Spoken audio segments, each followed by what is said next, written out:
to foresee. After the training and after the support, how we are able to... Then you've given them capacity and the power. It's not adequate to wash facility food. Nonetheless, they are still... When I see my period, I will not come to school for happy. If anyone see her period, we will go to a head teacher. Thank Living Water for what they have done. They have taught us how to make pad. We have scissors,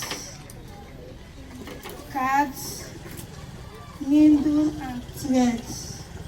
And after that, we take the cloth and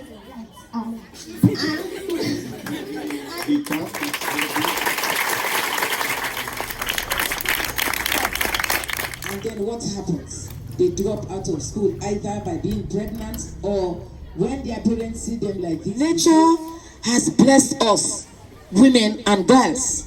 It is a natural thing. So nature has blessed us. I've listened to a lot of speeches, a lot of demonstrations as a minister, but I have to be honest, I will not remember all of them, but I will remember this one.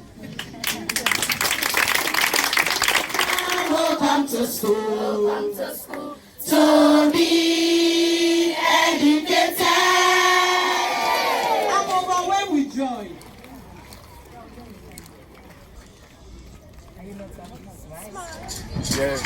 Fyrst og fremst að þá gott að sjá svona frá fyrstu hendi hvaða áhrif þetta hefur. Og ég verð að segja það að kynning stúlknanna á verkefninu eitthvað sem maður mun ekki gleyma. Og manni líður vel með að vera að vinna með UNICEF að þessum mikilvægu verkefnum. Sierra Leone auðvitað eitt allra fátækasta ríki heims og mjög mikið af hlutum sem okkur finnst vera fullkomlega sjálfsögð eru það svo sannarlega ekki.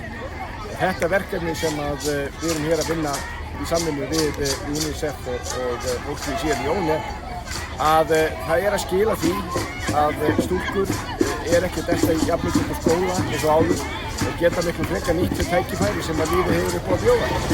Og við getum verið afskaplega stolt af því að taka þátt í þessu verkefni.